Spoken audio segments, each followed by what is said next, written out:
Bismillahirrahmanirrahim. Assalamualaikum warahmatullahi wabarakatuh. Saudaraku pemirsa channel terpilih MTA TV dimanapun Anda berada. Senang sekali siang hari ini saya Ida Aisyah bisa hadir menjumpai Anda di program klinik kita dari saat sekarang hingga pukul 2 siang nanti. Dan kali ini narasumber yang sudah hadir di studio MTA TV adalah Dr. Parwanti dari Klinik Pratama MTA Surakarta. Kita akan membahas tema tentang pneumonia. Assalamualaikum warahmatullahi wabarakatuh, dokter. Waalaikumsalam warahmatullahi wabarakatuh. Bagaimana kabarnya? Alhamdulillah baik. Alhamdulillah baik, sehat juga. Sehat ya, bisa menjumpai pemirsa semuanya. Nah, terkait tema untuk hari ini pneumonia, mungkin di antara pemirsa juga sering mendengar begitu, ya, tapi akhir-akhir ini beritanya merebak ya. Merebak tentang cuman mungkin belum paham sepenuhnya sebetulnya pneumonia itu apa, itu sebetulnya diserang itu bagian apa, kemudian gejala-gejalanya yang seperti apa. Nah, ini bisa dijelaskan dokter, silakan. Bismillahirrahmanirrahim. Assalamualaikum warahmatullahi wabarakatuh, para pemirsa MTA TV, juga pendengar Persada FM. Jadi memang kita saat ini akan membahas tentang pneumonia. Ini adalah suatu penyakit ya, penyakit yang secara umum ini adalah radang pada jaringan paru atau infeksi pada jaringan paru. Jadi memang dalam menamakan suatu penyakit itu memang ada berbagai faktor cara ya istilahnya. Ada yang penyakit itu dinamakan berdasarkan penyebabnya. Misalnya kemarin ada pandemi, ada infeksi virus corona, itu dinamakan dari penyebabnya penyebabnya termasuk penyakit menular itu rata-rata dari misalnya cacar air, varicella itu dari penyebabnya karena dari nama virusnya, termasuk campak dan sebagainya, termasuk yang misalnya yang penyakit pernafasan yang kita sering dengar itu tentang misalnya tuberkulosis itu dinamakan dari nama kumannya. Jadi kalau di nama kumannya sendiri itu nanti ketika menyerang tubuh itu menyebabkan berbagai gejala, misalnya TBC, yaitu menyerang, ada bisa paru-paru, bisa kulit, TBC tulang, bisa otak dan sebagainya. Nah, ini yang pneumonia ini adalah penamaan penyakit ini memang dari jaringan atau organ yang diserang. Jadi memang kadang penamaan penyakit itu ada berbagai macam ya. Jadi kan ada, nanti kita bahas, coba kita lihat dari yang pertama, Mas, kita lihat anatomi pernafasan kita ya, anatomi paru ya. Kita belajar bareng ini pemirsa ya. Kita belajar. Jadi kita ketik organ pernafasan kita ya, kita dulu kita belajar ya bahwa kita bernafas itu udara kita hidup lewat hidung, kemudian mengalami penyaringan, kemudian ke bawah ada nanti melewati laring ke bawah itu ada trachea. Nah, ini kita lihat ya, dari bawah hidung itu ada laring itu yang belakangnya telak itu bawahnya gitu. Kemudian ke bawah itu ada trachea itu yang di bagian leher ya, saluran nafas yang ada di bawah. Kemudian di bawah ada bronkus akan bercabang jadi dua ya, itu nanti ada kanan kiri, kemudian akan bercabangnya lagi paling pol itu nanti akan membentuk, tadi ada alveoli itu yang itu dibesarkan jadi yang bentuknya kayak buah anggur. Ya, itu kalau dibesarkan kayak buah anggur, itu tempat pertukaran udara. Disitulah terjadi proses pernafasan yang sebenarnya. Ada tempat penukaran dari oksigen dengan karbon dioksida, udara yang kotor dengan yang bersih, itu nanti terjadi di jaringan paru. Itu jaringan yang betul-betul nanti situ udah langsung pertukaran dengan darah. Nah, pneumonia ini adalah peradangan atau infeksi yang terjadi di alveoli itu. Jadi di jaringannya yang memang betul-betul di intinya jaringan paru sebenarnya, bukan di salurannya. Kalau yang trachea, yang bronkus, yang bronchiolis itu kan salurannya. Tapi kalau yang itu udah sampai polnya ke alveoli itu. Jadi itu yang jaringan paru sebenarnya ya alveoli itu. Disitulah terjadi nanti pertukaran udara. Nah, pneumonia itu terjadinya di situ. Mungkin juga pernah mendengar bronkopneumonia. Kalau bronkopneumonia itu infeksinya yang menyerang bronkus, yang menyerang jaringan parunya. Jadi memang ada kalau pneumonia ini memang adanya di situ. Termasuk TBC. TBC itu yang diserang di sini. Oh ya, di alveolinya. Iya, di TBC paru itu ya di sini ya, di alveolnya ini. Tetapi kalau TBC itu merupakan suatu infeksi yang kronis, Mbak ya, infeksi kronis berbulan-bulan, bertahun-tahun seperti itu. Jadi prosesnya itu lambat dan menaun. Sedangkan biasanya yang disebut pneumonia itu adalah suatu infeksi yang akut. Jadi memang infeksi yang begitu ada kuman masuk, kemudian inkubasi itu akan cepat timbul gejalanya seperti itu. Termasuk kemarin ketika pandemi yang baru kemarin itu tentang infeksi corona, itu sebenarnya juga gejala yang pokok itu juga ketika udah terjadi pneumonia ini, ketika pasien udah mulai sesak, itu kan karena infeksinya terjadi jaringan paru ini. Jadi kalau kita lihat jadi dari organ yang terkena namanya pneumonia. Kalau dilihat dari penyebabnya banyak macamnya. Gitu, jadi pneumonia ini yang pertama adalah ini ada peradangan, ada infeksi yang di jaringan paru, di alveoli. Lah penyebabnya apa? Penyebabnya banyak. Ada bisa dari virus ya, bisa dari bakteri, bisa jadi jamur atau bahkan mungkin parasit ya. Semua itu bisa. Atau bahkan kadang bisa peradangan dari zat kimia ya, zat kimia yang polusi itu juga kadang bisa menyebabkan peradangan di alveoli ini. Nah, yang sekarang ini yang sedang menjadi pemberitaan, bahkan ada yang menyebutnya pneumonia yang misterius, sebenarnya tidak misterius karena memang kadang kalau sesuatu itu sekarang ini dalam pemberitaan kalau terjadi yang dalam waktu dekat kemudian banyak yang terserang gitu langsung jadi tanda tanya lah akhirnya. Nah ya kalau yang sekarang ini jadi pemberitaan itu penyebabnya kumannya namanya Mycoplasma, namanya Mycoplasma dan disebutnya karena sering menyebabkan pneumonia, nama kumannya itu Mycoplasma pneumonia ya. Jadi ini suatu kuman yang ini kalau secara secara garis besar ini kayak kumannya itu antara virus dan bakteri. Tapi secara umum penggolongannya udah dimasukkan ke dalam bakteri, tapi sebenarnya ini bakteri yang kecil. Bakteri yang kecil, dia tidak mempunyai dinding sel. Kalau bakteri itu biasanya punya dinding sel, yang ini udah ukurannya kecil, dia juga tidak mempunyai dinding sel, sehingga kadang ini kayak peralihan istilahnya ya. Tapi dia tidak seperti virus. Kenapa? Kalau virus itu dia tidak bisa hidup mandiri, dia harus masuk ke inang, dia harus menginfeksi atau masuk ke makhluk yang lain baru dia hidup. Kalau Mycoplasma ini bisa hidup mandiri, sehingga dia tidak lagi digolongkan sebagai virus, meskipun dia tidak punya dinding sel.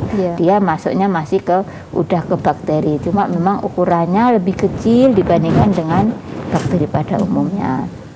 Nah, jadi ini makanya ini memang suatu kuman khusus juga ya, Mycoplasma ini. Jadi namanya yang sering menyebabkan ini Mycoplasma pneumonia. Jadi ini.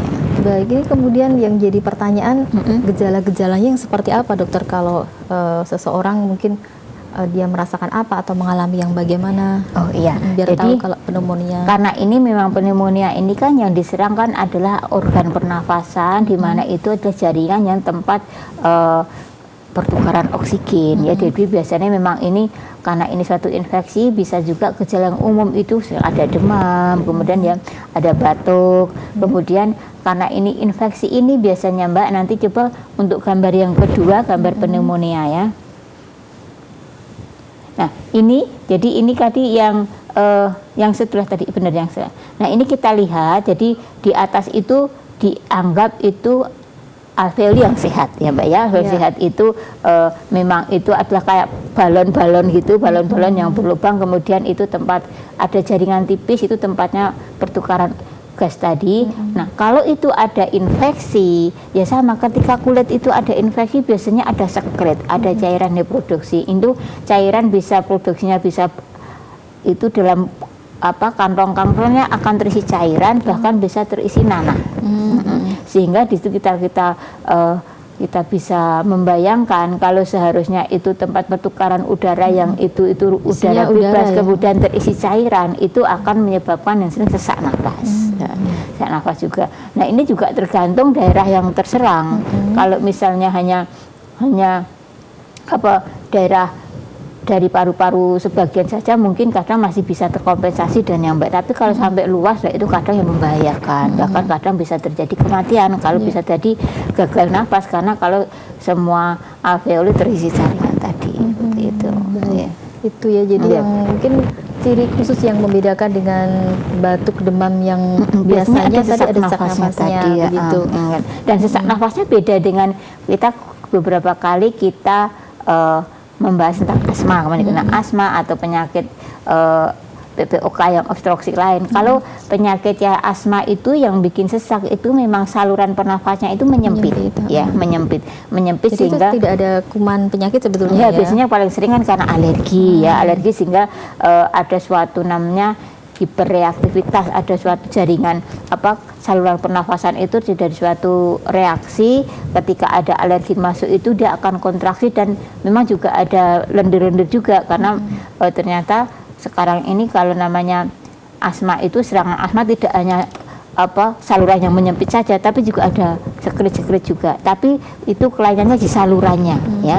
Jadi bronkusnya tadi menyempit sehingga bunyinya itu kadang sampai terdengar dari luar kayak suling ya, kayak sempritan ngik gitu seperti itu ya. Khasnya kalau asma itu seseknya sesek karena itu. Jadi penyempitan sehingga udara itu biasanya melewati saluran yang lebar kemudian melewati saluran yang kecil itu akan kayak jadi peluit itu ya. Jadi orang Jawa bilang mengi ya, mengi atau kalau bahasa kedokterannya wheezing. Itu kalau seseknya baru ringan itu hanya terdengar ketika dokter bisa dengar stetoskop, itu masih dengar ngi. Tapi ketika udah agak lebih parah itu kadang dari luar pun terdengar ngik seperti itu. Nah, itu terdengar ketika tidak hanya ketika tidur ya, pas ngobrol ini bisa ya. Dan biasanya kalau orang pas serangan asma ngobrolnya susah karena ketika dia kata-katanya tidak bisa selesai semua kalau pas apalagi sesek berat ya.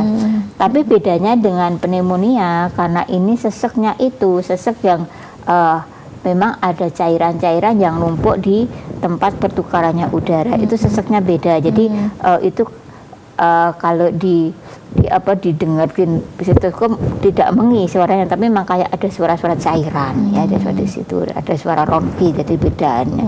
Seseknya juga beda sifatnya. Jadi ini memang posisinya beda, yang terserang beda seperti itu. Baik, itu kita sudah ada gambaran awal ya pneumonia, penyebabnya dan juga gejala-gejalanya. Berarti ini juga bisa dilihat oleh orang lain atau juga bisa dirasakan oleh si penderita itu sendiri gitu. Yang jelas ini kalau sudah memang betul-betul pneumonia itu bukan penyakit yang sembarangan. Jadi karena ini memang karena infeksinya udah terjadi di bagian tempat pertukaran itu udara itu memang biasanya kalau sudah terjadi pneumonia harus dirawat ya, dirawat. Kadang mungkin perlu sudah ketemu diagnosisnya tadi karena kan biasanya apalagi ini Mbak, jadi ada kelompok yang rentan kelompok yang rentan untuk terserang pneumonia itu misalnya anak-anak balita, kemudian lanjut usia, kemudian orang-orang dengan imun yang rendah, mungkin dia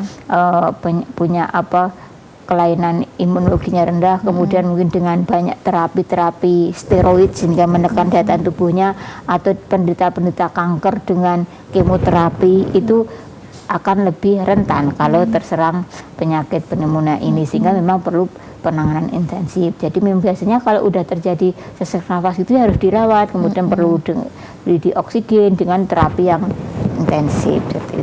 Baik. Ya, masih menarik, nanti beberapa lagi nanti saya tanyakan, termasuk ini ya, apakah ini termasuk penyakit menular atau tidak begitu, nanti dibahas di sesi yang kedua. Dan pemirsa dimanapun Anda berada, tetap bersama kami di program Klinik Kita.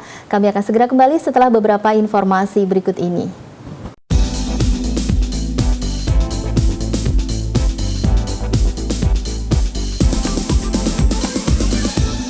Ya, baik saudaraku pemirsa channel terpilih MTA TV dimanapun Anda berada, dan juga Anda yang menyimak siaran kami melalui Persada FM dan juga radio jaringan.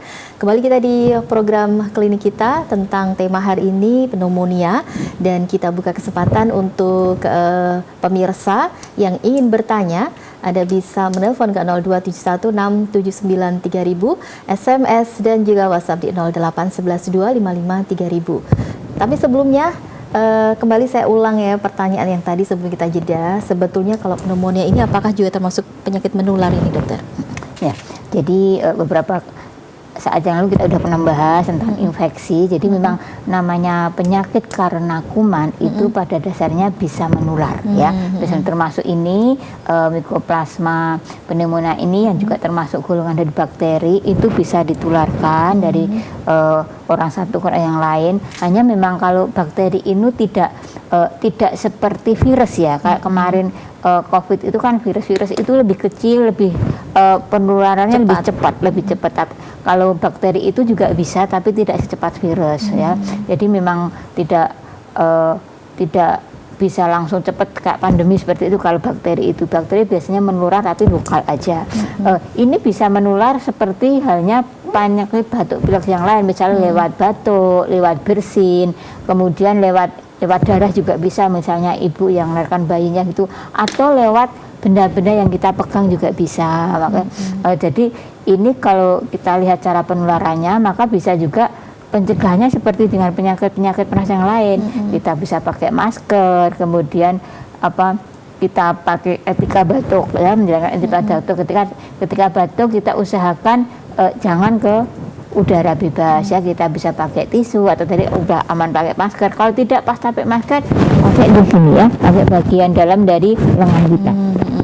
Karena kalau di sini misalnya nanti ada sekret, di sini tuh kita sendiri, tidak ke orang lain. Jabat tangan ya.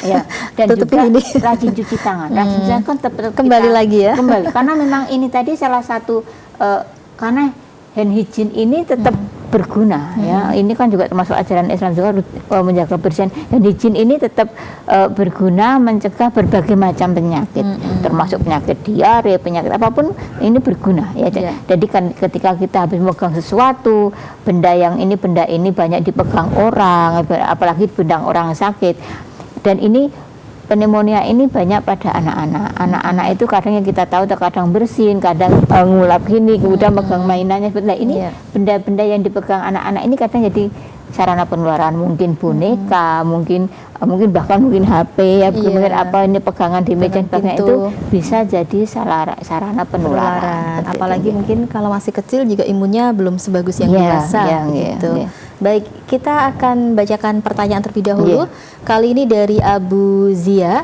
Anak saya ada riwayat TB, kemudian menjadi asma, dan anak saya ini kalau kepentok gorengan ini jadi batuk terus.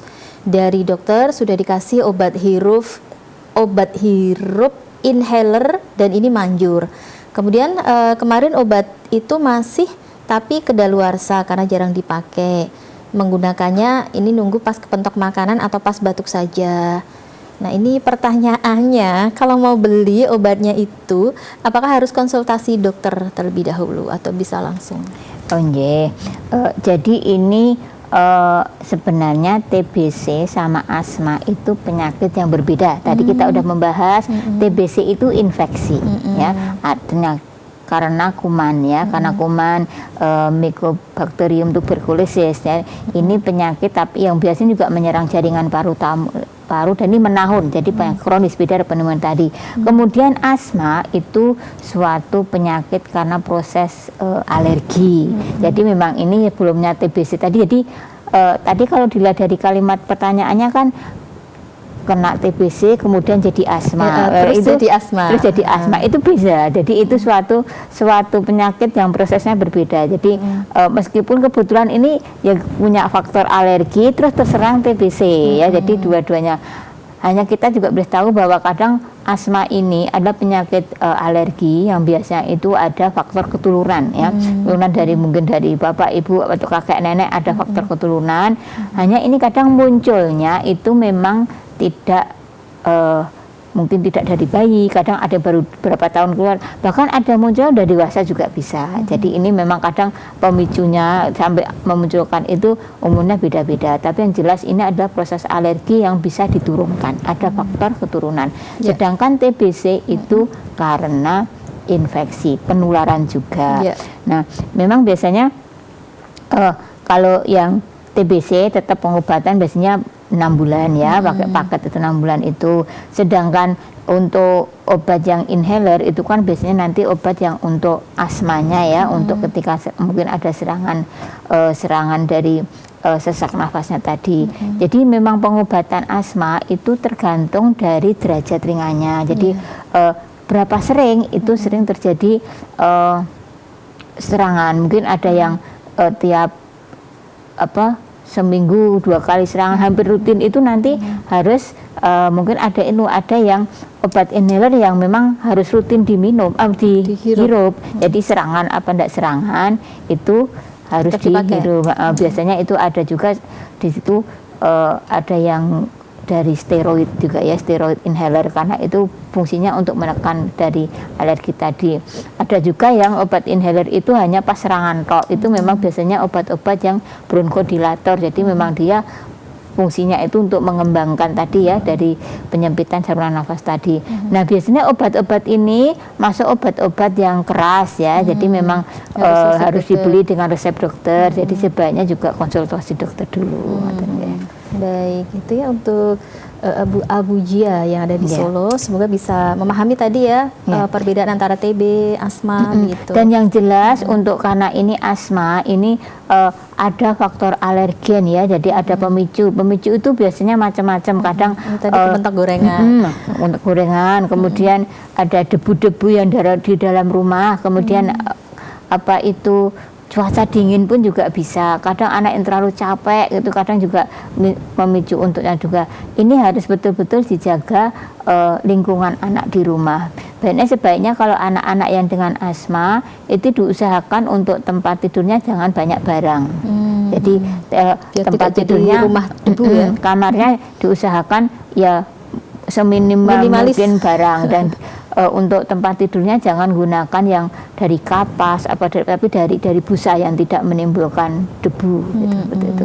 Baik, dan ini termasuk makanan ini berarti harus hati-hati sekali ya. Jadi pemicu alergi itu kan macam-macam. Itu yang paham itu biasanya pasien atau keluarga pasien. Kalau anak ya orang tua yang ini anak saya biasanya kumatnya karena apa, itu yang harus dijaga seperti itu.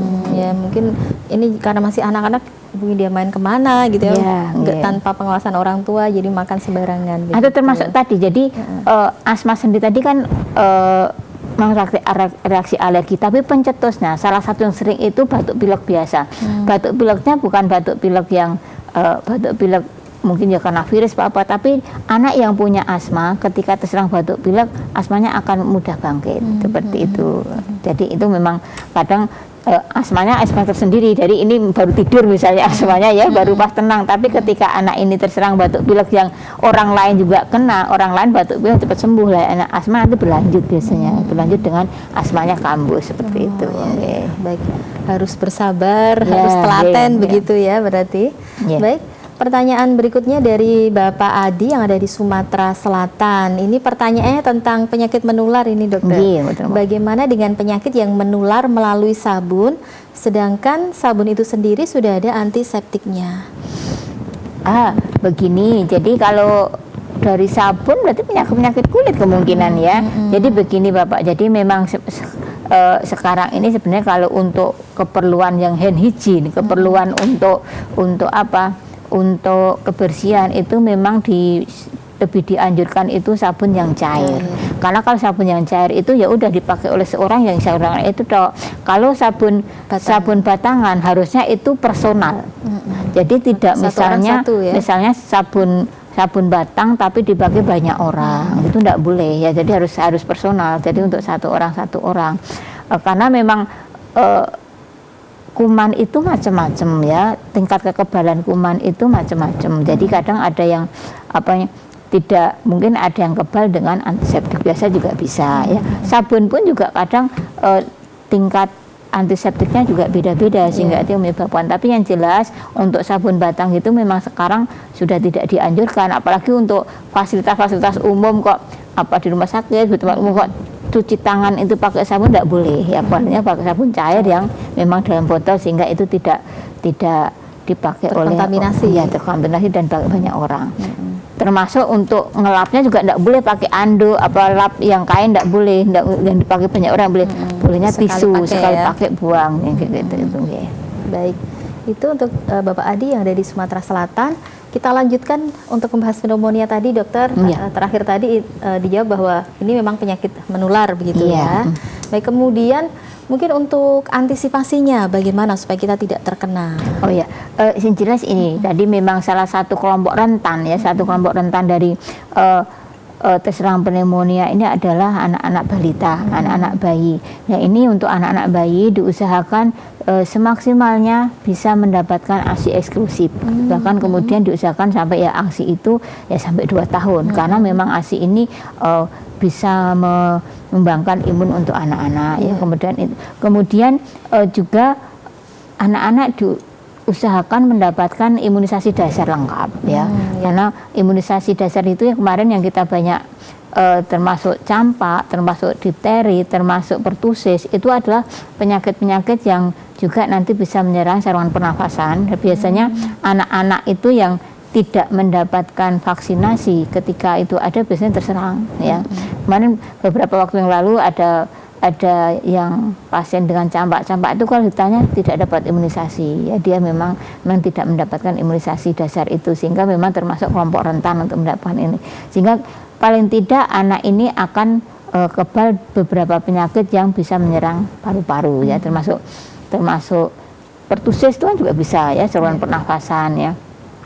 Nah, jadi ini diusahakan untuk kemudian ya gizi seimbang ya, didapatkan bagaimana anak, termasuk ASI tadi udah menyumbangkan gizi untuk anak-anak ya, kemudian juga mendapatkan peran itu, dan lingkungan yang bersih ya, lingkungan yang bersih. Jadi dan yang satu lagi yang penting, hindari asap rokok, sehingga dianjurkan bagaimana agar yang dewasa ini ya diusahakan tidak merokok.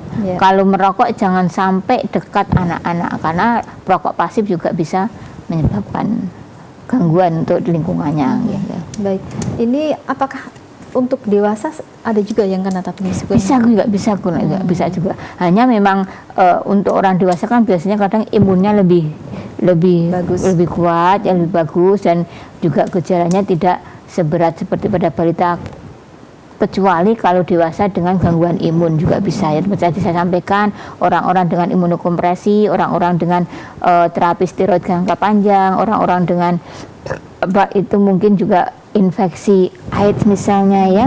Orang-orang yang dengan infeksi HIV akan lebih berat, lebih mudah kena pneumonia karena dia imunitas selularnya rendah. Juga tadi saya sampaikan penderita kanker yang mengalami kemoterapi itu juga imunnya rendah, itu juga perlu waspada. Biasanya akan kalau terkena infeksi akan lebih berat seperti itu. Baik. Kalau kaitannya dengan musim ini, apakah juga berarti yang musim-musim seperti ini ya yang memang sedang merebak musim hujan?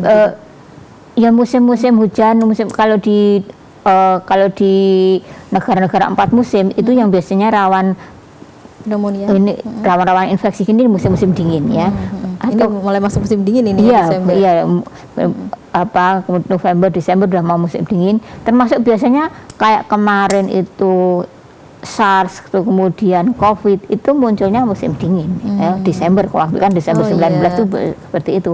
SARS juga munculnya musim dingin. Biasanya memang virus-virus penyakit menular ini munculnya di musim dingin kalau di negara 4 musim. Kalau di Indonesia ya biasanya musim-musim hujan seperti ini, di mana cuacanya biasanya agak tidak mendukung seperti itu ya terhadap imun dari masyarakat seperti itu. Ya. Baik, ini kalau sudah kena ini apakah pengobatannya itu juga memerlukan waktu yang cukup lama kalau misalnya bukan tidak ada penyerta lain gitu maksudnya? Tergantung tadi ya Mbak Ida ya, tergantung dari imun. Kita udah pernah bahas bahwa infeksi itu, ketika ada infeksi itu ada 3 faktor yang harus diperhatikan. Dari lingkungan, dari kumannya sendiri, kemudian dari host, dari yang menderita itu. Kuat mana seperti itu ya. Kadang dengan kuman yang sama, orang imun yang kuat hanya gejala ringan, mungkin hanya batuk pilek biasa kemudian sembuh. Tapi orang yang rentan tadi bisa mengebarat. Yang jelas ini nanti tergantung dari bagaimana gejalanya. Kalau hanya gejala ringan aja ya nanti bisa dengan rawat jalan. Yang jelas karena ini bakteri ya pengobatannya dengan antibiotika ya. Diberi antibiotik, kemudian obat-obat sportif, obat-obat untuk menunjang, mungkin dengan kalau panas ya dengan penurun panas, kemudian ditambah kadang vitamin-vitamin untuk antioksidan untuk memperbanyak meningkatkan imunnya, kemudian untuk ini pengencer dahaknya biar untuk memudahkan, itu juga bisa seperti itu. Kalau yang berat juga harus dengan rawat inap, karena kadang kalau berat kadang obat-obat antibiotik yang diminum kadang tidak cukup, harus obat yang diinjeksi lewat infus seperti itu ya. Baik, ini kalau mungkin yang kita ke lokal ya, jadi kalau untuk yang ke klinik MTA sendiri bagaimana? Apakah juga ada yang keluhan-keluhan pneumonia ini?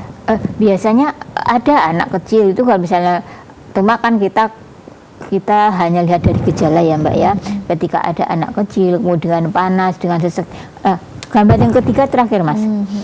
Biasanya kalau kita curiga anak dengan pneumonia itu kita lihat dari nafasnya ya, dari nafasnya. Juga ketika anak itu dengan batuk berat kemudian ada nafasnya itu cepat dan kayak kadang pendek-pendek ya.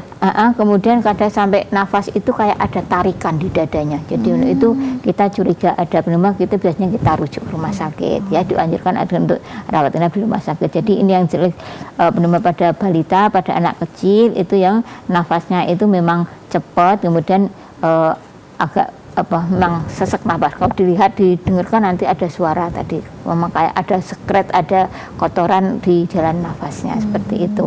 Jadi ini biasanya kalau di bawah 2 bulan itu nafas cepat itu 60 kali atau lebih itu dianggap sesek nafas ya.